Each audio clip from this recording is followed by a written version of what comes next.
ഉസ്മാൻ ഇബ്നു അഫ്ഫാൻ റളിയല്ലാഹു അൻഹു ഇസ്ലാമിന്റെ മൂന്നാമത്തെ ഖലീഫ. രണ്ടാം ഖലീഫ ഉമറുൽ ഫാറൂഖ് റളിയല്ലാഹു അൻഹുവിനെ കുറിച്ച് കഴിഞ്ഞ കുറെ വീഡിയോയിലൂടെ നാം വിശദമായി പ്രതിപാദിച്ചു. ഉസ്മാൻ ഇബ്നു അഫ്ഫാൻ റളിയല്ലാഹു അൻഹുവിന്റെ മറ്റൊരു പേരായിരുന്നു ദുന്നൂറൈൻ. സയ്യിദുനാ റസൂലുള്ളാഹി സ്വല്ലല്ലാഹു അലൈഹി വസല്ലമയുടെ 2 പെൺമക്കളെ വിവാഹം കഴിക്കാൻ ഭാഗ്യം സിദ്ധിച്ച മഹാൻ. ആദ്യം റുഖിയ റളിയല്ലാഹു അൻഹയെ വിവാഹം കഴിച്ചു. വിശുദ്ധ മദീനയിൽ വെച്ച് അവർ ഈ ലോകത്തോട് വിട പറഞ്ഞു. ശേഷം ഉമ്മു കുൽസൂം റളിയല്ലാഹു അൻഹയെയും ഉസ്മാൻ ഇബ്നു അഫ്ഫാൻ റളിയല്ലാഹു അൻഹു വിവാഹം കഴിച്ചു. അങ്ങനെയാണ് ദുന്നൂറൈൻ എന്ന പേര് ലഭിച്ചത്. പേർഷ്യൻ സാമ്രാജ്യം പൂർണ്ണമായും കീഴടക്കിയത് ഉസ്മാൻ ഇബ്നു അഫ്ഫാൻ റളിയല്ലാഹു അൻഹുവിന്റെ കാലഘട്ടത്തിലായിരുന്നു. സൈപ്രസും മറ്റും ആഫ്രിക്കൻ ഭാഗങ്ങളൊക്കെ ഇസ്ലാമിന്റെ ഭാഗമായി വന്നത് ഉസ്മാൻ ഇബ്നു അഫ്ഫാൻ റളിയല്ലാഹു അൻഹുവിന്റെ കാലഘട്ടത്തിലായിരുന്നു. നാവികപ്പട, കപ്പൽ പ്രതിരോധം ആദ്യമായി വരുന്നത് ഉസ്മാൻ ഇബ്നു അഫ്ഫാൻ റളിയല്ലാഹു അൻഹുവിന്റെ കാലഘട്ടത്തിലായിരുന്നു. അങ്ങനെ നിരവധി പ്രത്യേകതകളുള്ള ഉസ്മാൻ ഇബ്നു അഫ്ഫാൻ റളിയല്ലാഹു അൻഹുവിന്റെ ചരിത്രമാണ് ജേണി വിത്ത് അൻവറിന്റെ ഈ വീഡിയോയിലൂടെ നാം ആരംഭിക്കുന്നത്. ചരിത്രത്തിന്റെ 1ാം ഭാഗമായ വീഡിയോയിലേക്ക് നമുക്ക് കിടക്കാം.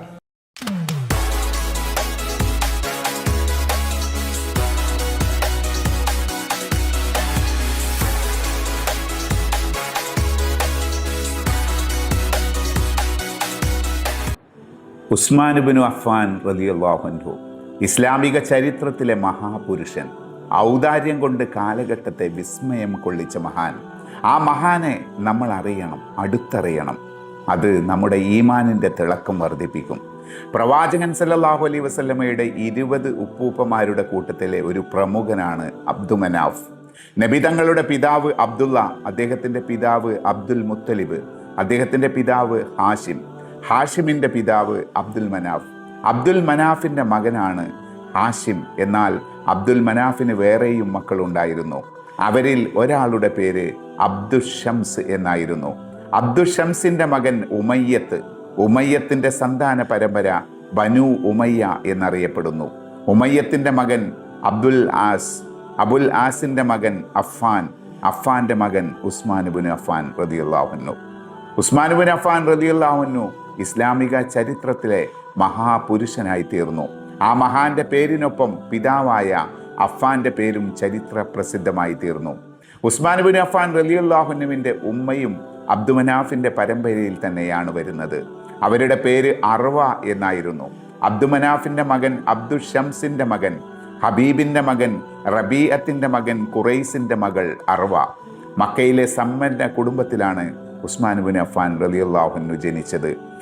സ്വഭാവിയും ആരും ഇഷ്ടപ്പെടുന്ന സംസാരവും സ്വഭാവ ഗുണങ്ങളും അദ്ദേഹത്തിൻ്റെ പ്രത്യേകതയായിരുന്നു. കുലീന കുടുംബത്തിൽ പിറന്ന അദ്ദേഹത്തിന് ആരും നോക്കി നിന്നു പോകുന്ന ശരീരപ്രകൃതി ഉണ്ടായിരുന്നു. യൗവനത്തിൽ തന്നെ മികച്ച കച്ചവടക്കാരനായി തീർന്നു. കൂട്ടുകാരെല്ലാം സമൂഹത്തിൽ ഉന്നത സ്ഥാനത്തുള്ളവർ. ചെറുപ്പം കാലം തൊട്ടേ നന്നായി ധർമ്മം ചെയ്യുന്നത് കൊണ്ട് പാവപ്പെട്ടവരുടെ തോഴനായിരുന്നു. കച്ചവടത്തിന് വേണ്ടി പല രാജ്യങ്ങളിലും യാത്ര ചെയ്തിട്ടുണ്ട്. പല പ്രശസ്ത വ്യക്തികളുമായി പരിചയപ്പെട്ടിട്ടുണ്ട്. സത്യവും നീതിയും പുലർത്തിയ കച്ചവടക്കാരൻ. തൻ്റെ ഏറ്റവും അടുത്ത കൂട്ടുകാരിൽ ഒരാളാണ് അബൂബക്കർ സിദ്ദീഖ് റളിയല്ലാഹു അൻഹു. കുട്ടിക്കാലം മുതൽ കൂട്ടുകാരാണ്. വീടുകൾ ഒരേ പ്രദേശത്താണ്. കച്ചവട യാത്രകൾ കഴിഞ്ഞു വന്നാൽ ഇരുവരും കാണും, ദീർഘമായി സംസാരിക്കും, അനുഭവങ്ങൾ പങ്കുവെക്കും. പല കാര്യങ്ങളിലും അവർ ഒരേ അഭിപ്രായക്കാരാണ്, ഒരേ താല്പര്യക്കാരുമാണ്. മക്കയിലെ സാമൂഹിക അവസ്ഥ ദുഷിച്ചിരിക്കുകയായിരുന്നു എന്ന് രണ്ടാൾക്കും അഭിപ്രായമുണ്ട്. ബിംബാരാധന കൊടികുത്തി വാഴുന്ന കാലം. അവർ ഇരുവരും ഒരു ബിംബത്തെയും വണങ്ങിയില്ല. മദ്യത്തിൻ്റെ നാടാണ്. ഏത് വിശേഷ അവസരത്തിലും മദ്യം വേണം. എന്നാൽ ഈ കൂട്ടുകാർ മദ്യം തൊടില്ല. ഒരു വിമോചകൻ വരുമെന്ന് അവർ കേട്ടിട്ടുണ്ട്. അള്ളാഹുവിലേക്ക് വഴി നടത്തുന്ന പ്രവാചകൻ വരട്ടെ, അതുവരെ കാത്തിരിക്കാം. വരാനിരിക്കുന്ന പ്രവാചകനെ പറ്റി യഹൂദികളും ക്രിസ്ത്യാനികളും വിശദീകരിക്കുന്നത് കേൾക്കാം. ഒടുവിൽ പ്രവാചകൻ സല്ലല്ലാഹു അലൈഹി വസല്ലമ പ്രത്യക്ഷപ്പെട്ടു. സിദ്ദീഖ് റളിയല്ലാഹു അൻഹു പ്രവാചകൻ സല്ലല്ലാഹു അലൈഹി വസല്ലമയിൽ നിന്നും ഇസ്ലാം മതം സ്വീകരിച്ചതിന് ശേഷം അത് ചോദിച്ച് മനസ്സിലാക്കിയ ഉസ്മാൻ ഇബ്നു അഫ്ഫാൻ റളിയല്ലാഹു അൻഹു പ്രവാചകൻ സല്ലല്ലാഹു അലൈഹി വസല്ലമയെ കണ്ട് ഇസ്ലാം സ്വീകരിച്ചു. ഖുറൈശികൾ ആ വാർത്ത കേട്ട് ഞെട്ടി. ഉസ്മാൻ ഇസ്ലാം മതം സ്വീകരിച്ചിരിക്കുന്നു. ബന്ധുക്കൾ പ്രതികാരദാഹികളായി. ഉസ്മാൻ റളിയല്ലാഹു അൻഹുവിന്റെ പ്രതിവ്യൻ ആദ്യം നൽകിയത് ഉപദേശം: മുഹമ്മദിന്റെ മതം കൈവിടുക, പഴയ മതത്തിലേക്ക് മടങ്ങുക, സമൂഹത്തിൽ നിനക്കുള്ള സ്ഥാനമാനങ്ങളും പദവികളും ഓർക്കുക, നാട്ടുകാരുടെയും ബന്ധുക്കളുടെയും എതിർപ്പ് ഒഴിവാക്കുക, അവരുടെ ശത്രുത വിളിച്ചു വരുത്തരുത്, അവർ ശത്രുക്കളായാൽ നിനക്കിവിടെ ജീവിക്കാൻ കഴിയില്ല. ഉസ്മാൻ ഇബ്നു അഫ്ഫാൻ റളിയല്ലാഹു അൻഹു തൻ്റെ നിലപാട് വിശദീകരിച്ചു: സർവ്വലോക രക്ഷിതാവായ അള്ളാഹുവിലാണ് ഞാൻ വിശ്വസിച്ചത്, അവനല്ലാതെ മറ്റൊരു ആരാധ്യനുമില്ല. മുഹമ്മദ് സല്ലല്ലാഹു അലൈഹി വസല്ലം അവൻ്റെ റസൂലാകുന്നു. ഇത് സത്യമാണ്, ഈ സത്യം ഞാൻ സ്വീകരിച്ചു. അതിനെന്താണ് തെറ്റ്? ഈ വാക്കുകൾ ബന്ധുക്കളെ രോഷം കൊള്ളിച്ചു. അവർ കയറെടുത്തു. ഉസ്മാൻ ഇബ്നു അഫ്ഫാൻ റളിയല്ലാഹു അൻഹുവിനെ ഒരു തൂണിൽ ബന്ധിച്ചു. കൈകാലുകൾ കയർ കൊണ്ട് കെട്ടി. ചാട്ടവാറ് കൊണ്ട് ശക്തമായ അടി. വെളുത്ത ശരീരത്തിൽ ചുവന്ന പാടുകൾ തെളിഞ്ഞു. മർദ്ദനം ആവർത്തിച്ചു കൊണ്ടിരുന്നു. പട്ടുമെത്തയില്ല ഉറങ്ങാൻ, വെറും നിലത്ത് കിടന്നുറങ്ങാം. ആഡംബര ജീവിതം കൈവിട്ടുപോയി. ഇനി പരുക്കൻ ജീവിതം. പ്രശംസാ വചനങ്ങൾ കേൾക്കാനില്ല. ശാപവാക്കുകൾ മാത്രം. അടിമകളെ തല്ലും പോലെയാണ് തല്ലിയത്. കെട്ടഴിഞ്ഞപ്പോൾ പുറത്തേക്കോടി. നബി തങ്ങളുടെ തിരുസന്നിധിയിൽ എത്തും വരെ ഓട്ടം. എന്തൊരു കോലമാണിത്! സുന്ദരനായ ഉസ്മാനാണോ ഇത്? നീര് കെട്ടിയ മുറിവുകൾ, എത്രയോ മുറിപ്പാടുകൾ, വല്ലാത്ത വേദന. സത്യം സ്വീകരിച്ചതിൽ ബന്ധുക്കൾ നൽകിയ ശിക്ഷ വല്ലാത്ത ശിക്ഷ തന്നെ. പ്രവാചകൻ സല്ലല്ലാഹു അലൈഹി വസല്ലമ സ്നേഹത്തോടെ സ്വീകരിച്ചു. ആശ്വാസ വചനങ്ങൾ മൊഴിഞ്ഞു. എന്തൊരാശ്വാസം! മുഖം പ്രസന്നമായി. പ്രവാചകൻ സല്ലല്ലാഹു അലൈഹി വസല്ലമ വിശുദ്ധ ഖുർആൻ വചനങ്ങൾ ഓതി മനസ്സിലാക്കി. കേട്ടപ്പോൾ എന്തൊരു കുളിർമ! കേട്ട വചനങ്ങൾ മനഃപ്പാഠമാക്കി. നബി തങ്ങളുടെ 2 പുത്രിമാരെ അബൂലഹബിന്റെ 2 പുത്രന്മാരാണ് വിവാഹം ചെയ്തിരുന്നത്. റുഖിയ റളിയല്ലാഹു അൻഹ എന്ന പുത്രിയെ ഉത്ബത്ത് ബിൻ അബീ ലഹബിന് വിവാഹം ചെയ്തു കൊടുത്തു. ഉമ്മു കുൽസൂം റളിയല്ലാഹു അൻഹ എന്ന മകളെ ഉത്തൈബത്ത് ബിൻ അബീ ലഹബിനും വിവാഹം ചെയ്തു കൊടുത്തു. നബി തങ്ങൾ ഇസ്ലാം മത പ്രബോധനം തുടങ്ങിയതോടെ അബൂലഹബ് ശത്രുവായി മാറി. അടുത്ത ബന്ധുക്കളെ ഇസ്ലാമിലേക്ക് ക്ഷണിക്കാൻ നബി തങ്ങൾക്ക് കൽപ്പന കിട്ടി. നബി സഫാ മലയിൽ കയറി അടുത്ത ബന്ധുക്കളെ വിളിച്ചു വരുത്തി. എല്ലാവരും വന്നു. പ്രഗന്മാരെ പേര് ചൊല്ലി വിളിച്ചു സംസാരിച്ചു.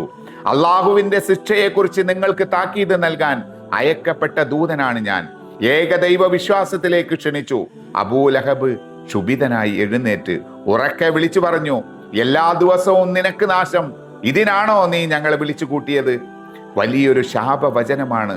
അത്രയും വലിയ ശാപവാക്ക് നബിക്കെതിരെ അവൻ പ്രയോഗിച്ചു. അള്ളാഹു എന്ത് ചെയ്തു എന്നോ അതേ ശാപവാക്ക് കൊണ്ട് തുടങ്ങുന്ന ഒരു സൂറത്ത് അവതരിപ്പിച്ചു. തബ്ബത്ത് യദാ അബീ ലഹബിൻ വതബ്. അബൂലഹബിന്റെ 2 കരങ്ങളും നാശമടയട്ടെ. അവൻ നാശമടയുക തന്നെ ചെയ്തു. ആ സൂറത്ത് ഇറങ്ങിയതോടെ അവൻ നാണം കെട്ടു. പലരും അവനെ കളിയാക്കി. അവന്റെ ഭാര്യ ഉമ്മു ജമീലിനെയും ഈ സൂറത്തിൽ ശപിച്ചു.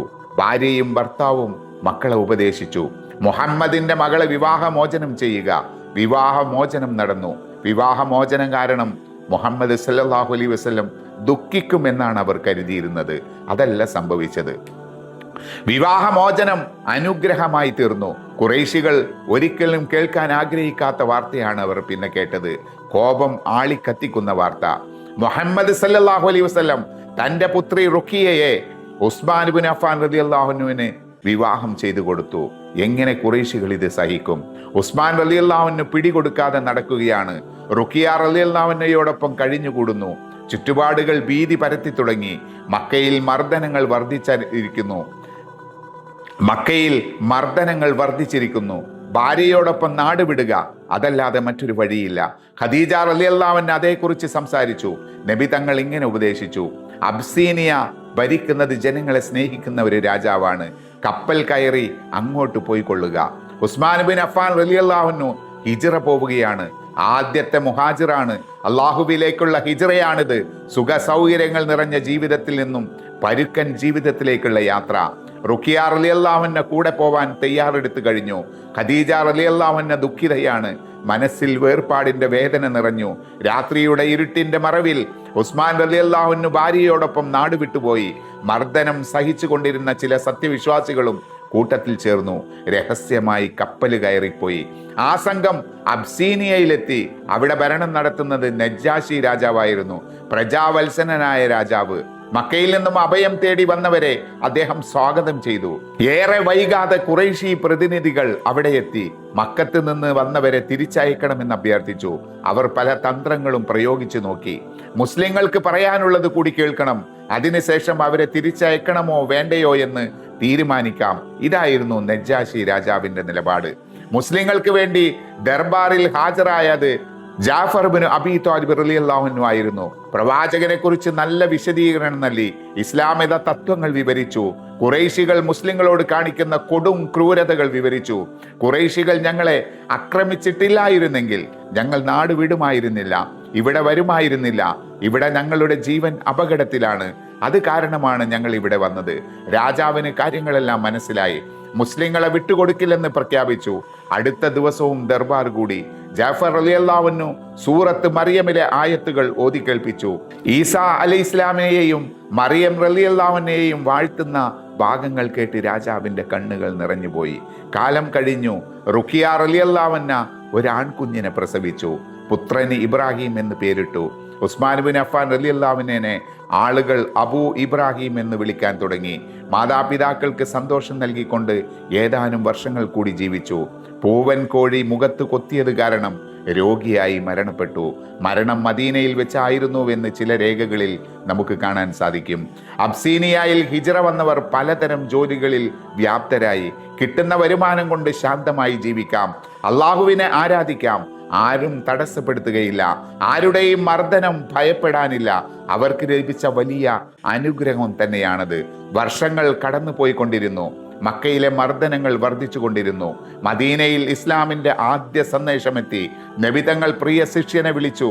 മിസ്അബ് ബിൻ ഉമൈർ റളിയല്ലാഹു അൻഹു മദീനയിലേക്ക് പോവാൻ ആവശ്യപ്പെട്ടു. ശേഷം ഒറ്റയായും സംഘമായും മക്കയിൽ നിന്നും മദീനയിലേക്ക് വിശ്വാസികൾ പലായനം ചെയ്ത് അവസാനം പ്രവാചകൻ സല്ലല്ലാഹു അലൈഹി വസല്ലമയും അബൂബക്കർ സിദ്ദീഖ് റളിയല്ലാഹു അൻഹു മദീനയിലെത്തി. മദീനയിലേക്കുള്ള പാതയിലൂടെ ഹിജ്റ സംഭവിച്ചു കഴിഞ്ഞു. അബ്സീനിയയിൽ വിവരമറിഞ്ഞു. ആശ്വാസത്തിന്റെ നെടുവീർപ്പിട്ടു. ഇനി മദീനയിലേക്ക്, നബി തങ്ങളുടെ തിരുസന്നിധിയിലേക്ക്. അള്ളാഹു നൽകിയ ആശ്വാസം, സന്തോഷം. ഉസ്മാൻ റളിയല്ലാഹു അൻഹു, റുഖിയ റളിയല്ലാഹു അൻഹ തുടങ്ങിയവർ മദീനയിലെത്തി. അള്ളാഹു ഉസ്മാൻ റളിയല്ലാഹു അൻഹുവിന്റെ സമ്പത്തിൽ വലിയ ബർക്കത്ത് ചെയ്തിരുന്നു. വ്യാപാരം വളരെ വേഗത്തിലാണ് വളർന്നത്. മദീനയിൽ എത്തുമ്പോഴും സമ്പന്നനായിരുന്നു. അമ്പരിപ്പിക്കുന്ന ഔദാര്യമാണ് നാം ഇവിടെ കാണുന്നത്. മദീനയിൽ ശുദ്ധജല ക്ഷാമം നന്നായി അനുഭവപ്പെട്ടു. ബിഅർ റൂമ, മദീനയിലെ പ്രസിദ്ധമായ കിണറിന്റെ പേരാണിത്. ബിഅർ റൂമയുടെ ഉടമസ്ഥൻ ഒരു ജൂതനാണ്. വെള്ളം അളന്നു കൊടുക്കും, നല്ല വില വാങ്ങും. പാവപ്പെട്ട മുഹാജിറുകൾ വളരെ പ്രയാസപ്പെട്ടു. നബിതങ്ങൾ ആ പ്രയാസങ്ങൾ കാണുന്നു, വിഷമിക്കുന്നു. നബിതങ്ങൾ ഇങ്ങനെ ആശിച്ചു പോയി, തൻ്റെ അനുയായികളിൽപ്പെട്ട ആരെങ്കിലും ആ കിണർ വിലക്ക് വാങ്ങിയിരുന്നെങ്കിൽ. ഉസ്മാൻ ബിൻ അഫ്ഫാൻ റളിയല്ലാഹു അൻഹു കാര്യങ്ങൾ മനസ്സിലാക്കി രംഗത്ത് വന്നു. ജൂതന്റെ സമീപം ചെന്നു. താങ്കൾ ഈ കിണർ വിൽക്കുന്നുവോ? ഇല്ല, എത്ര വില തന്നാലും നൽകില്ല. വില പറഞ്ഞോളൂ, ഞാൻ തരാം. സംഭാഷണം നീണ്ടുപോയി. ജൂതന്റെ മനസ്സിൽ ചെറിയൊരു ചലനമുണ്ടായി. കിണർ പൂർണ്ണമായി കൈവെടിയാനാവില്ല, പകുതി വിൽക്കാം എന്ന നിലയായി. ഒരു ദിവസം ഉസ്മാൻ റളിയല്ലാഹു അൻഹുവിന് വെള്ളം, അടുത്ത ദിവസം വെള്ളം ജൂതന് അവകാശം. വൻ വിലയാണ് പറഞ്ഞത്, 12,000 ദിർഹം. ഉസ്മാൻ ബിൻ അഫ്ഫാൻ റളിയല്ലാഹു അൻഹു 12,000 ദിർഹം നൽകി. ഉസ്മാൻ ബിൻ അഫ്ഫാൻ റളിയല്ലാഹു അൻഹുവിന് അവകാശപ്പെട്ട ദിവസം മുസ്ലിങ്ങൾ 2 ദിവസത്തേക്ക് വേണ്ട വെള്ളം കോരിവെക്കും. അടുത്ത ദിവസം ജൂതന്റെ അവകാശമാണ്. അന്ന് വെള്ളത്തിന്റെ വിൽപ്പന നടന്നില്ല. എല്ലാവരുടെയും കയ്യിൽ വെള്ളമുണ്ട്, തലേന്ന് തന്നെ കോരി വെച്ചിട്ടുണ്ട്. ഇനി കിണർ കൊണ്ട് എന്ത് ലാഭം? കിണർ പൂർണ്ണമായി വിൽക്കാൻ സന്നദ്ധനായി. ഉസ്മാൻ റളിയല്ലാഹു അൻഹു കിണർ പൂർണ്ണമായി വാങ്ങി. കിണർ മുസ്ലിങ്ങളുടെ പൊതു ആവശ്യത്തിനായി വിട്ടുകൊടുത്തു. മഹാന്മാരായ മുഹാജിറുകൾ അവരുടെ ദാഹം തീർത്തത് ആ കിണറ്റിലെ വെള്ളമാണ്. നബി തങ്ങൾ ഉസ്മാൻ റളിയല്ലാഹു അൻഹുവിന് വേണ്ടി പ്രാർത്ഥിച്ചു. ദാഹജലം ദാനമായി നൽകിയ ഉസ്മാൻ റളിയല്ലാഹു അൻഹുവിന് അള്ളാഹു പ്രതിഫലം നൽകട്ടെ. മദീനയിൽ മസ്ജിദുൻ നബവി പണിതുയർത്തി. വളരെ ലളിതമായൊരു മസ്ജിദ്. ആദ്യഘട്ടത്തിൽ മേൽപ്പുരയില്ലായിരുന്നു. പിന്നെ ഈന്തപ്പനയോല കൊണ്ട് മേൽപ്പുര കെട്ടി. വാതിലുകൾക്ക് അടപ്പില്ലായിരുന്നു. പകരം പഴയ കമ്പിളിയും ചാക്കും തൂക്കിയിട്ടു. ഒന്നിനും പണമില്ല. എണ്ണ വാങ്ങാൻ പോലും ആദ്യ നാളുകളിൽ വിളക്കില്ലായിരുന്നു. പിന്നെയാണ് വിളക്കും വെളിച്ചവും വന്നത്. ധാരാളം ആളുകൾ ഇസ്ലാം മതം സ്വീകരിച്ചു കൊണ്ടിരുന്നു. കാലം. പള്ളിയിൽ സ്ഥലം പോരായ്മയായി. മുറ്റത്തും വഴിയിലുമൊക്കെയായി നിസ്കാരം. പള്ളി വിപുലീകരിക്കണം. സ്ഥലം വിലക്ക് വാങ്ങണം. ചുറ്റുപാടുമുള്ള സ്ഥലം ഓരോരുത്തരുടെ വകയാണ്, അത് വിലക്ക് വാങ്ങണം. എവിടെ പണം? നബി തങ്ങളുടെ മനസ്സിൽ ആഗ്രഹം വളർന്നു, മസ്ജിദ് വിപുലീകരിക്കാനുള്ള ആഗ്രഹം. ഉസ്മാൻ ഇബ്നു അഫ്ഫാൻ റളിയല്ലാഹു അൻഹു കാര്യങ്ങൾ നല്ലതുപോലെ മനസ്സിലാക്കി. സ്ഥല ഉടമയുമായി സംസാരിച്ചു, വില ഉറപ്പിച്ചു. 25,000 ദിർഹം വില നൽകി സ്ഥലം വാങ്ങി മസ്ജിദിന്റെ പണി തുടങ്ങി. ത്യാഗത്തിന്റെ നാളുകൾ. അള്ളാഹുവിന്റെ അവന്റെ പ്രവാചകരുടെയും പൊരുത്തം നേടാൻ വേണ്ടി എന്തും ത്യജിക്കാൻ സന്നദ്ധനായ സമുന്നത സ്വഹാബികൾ. അക്കൂട്ടത്തിൽ വെട്ടിത്തിളങ്ങി നിൽക്കുന്ന മഹൽ വ്യക്തിത്വമാണ് ഉസ്മാൻ ഇബ്നു അഫ്ഫാൻ റളിയല്ലാഹു അൻഹു. ഉസ്മാൻ ഇബ്നു അഫ്ഫാൻ റളിയല്ലാഹു അൻഹുവിന്റെ കച്ചവടം വളർന്ന് വലുതാവുകയാണ്. ഷാമിലേക്കും യമനിലേക്കും കാഫിലകൾ പോകുന്നുണ്ട്. 100 കണക്കായ ഒട്ടകങ്ങൾ ചരക്ക് ചുമന്ന് കൊണ്ടുപോകുന്നു. മദീനയിലേക്ക് ധാന്യ ചാക്കുകൾ ഒഴുകി വരുന്നു. പട്ടിണിക്കാർ വരുമ്പോൾ ധാന്യം വാരിക്കോരിയാണ് കൊടുത്തിരുന്നത്. കണക്ക് നോക്കാതെ കൊടുക്കും. ധാന്യം പാകം ചെയ്ത് സുഭിക്ഷമായി അവർ കഴിക്കും. ദാനം ചെയ്യുന്ന സാധനങ്ങൾക്കൊന്നും കണക്ക് വെക്കാറില്ല. എന്നാൽ ഉസ്മാൻ ഇബ്നു അഫ്ഫാൻ റളിയല്ലാഹു അൻഹുവിന്റെ ജീവിതം എങ്ങനെ? പുറം നാടുകളിൽ നിന്നും മേനിയുള്ള തുണിത്തരങ്ങൾ കൊണ്ടുവന്ന് ദാനം ചെയ്യുന്ന ഉസ്മാൻ ഇബ്നു അഫ്ഫാൻ റളിയല്ലാഹു അൻഹു ധരിക്കുന്നത് വില കുറഞ്ഞ പരുക്കൻ വസ്ത്രം. പാവപ്പെട്ടവരെ നന്നായി ഭക്ഷിക്കുന്ന ഉസ്മാൻ ഇബ്നു അഫ്ഫാൻ റളിയല്ലാഹു അൻഹുവിന്റെ ആഹാരം വളരെ ലളിതം. ആഹാരത്തിന്റെ വിഭവങ്ങൾ വളരെ കുറവ്. മസ്ജിദിന്റെ അങ്കണത്തിലെ ചരൽക്കല്ലിൽ പഴന്തുണി തലക്ക് വെച്ച് കിടക്കുന്ന ഒരു മനുഷ്യന് കാണാം. അത് ഉസ്മാൻ ഇബ്നു അഫ്ഫാൻ റളിയല്ലാഹു അൻഹു ആകുന്നു.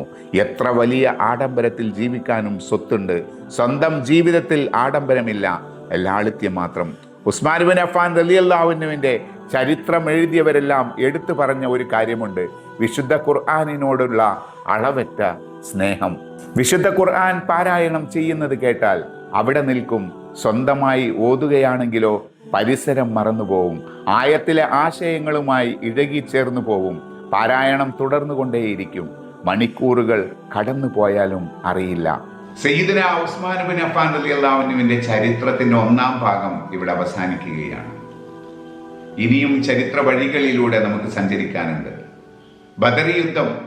ബദർ യുദ്ധത്തിൽ പങ്കെടുക്കാൻ വല്ലാതെ ആഗ്രഹിച്ച ഉസ്മാൻ ഇബ്നു അഫ്ഫാൻ റളിയല്ലാഹു അൻഹു, അതേ സമയം പ്രവാചകന്റെ മകൾ ഉസ്മാൻ ഇബ്നു അഫ്ഫാൻ റളിയല്ലാഹു അൻഹുവിന്റെ ഭാര്യ റുഖിയ റളിയല്ലാഹു അൻഹ അതിസീരിയസ് ആയി രോഗബാധിതയായി കിടക്കുന്ന സമയത്ത് റസൂലുള്ളാഹി സ്വല്ലല്ലാഹു അലൈഹി വസല്ലം യുദ്ധത്തിന് വരാതെ തൻ്റെ ഭാര്യയെ ശുശ്രൂഷിക്കാൻ പറയുന്നു. യുദ്ധസമയത്ത് തന്നെ റുഖിയ റളിയല്ലാഹു അൻഹ ഈ ലോകത്തോട് വിട പറയുന്നു.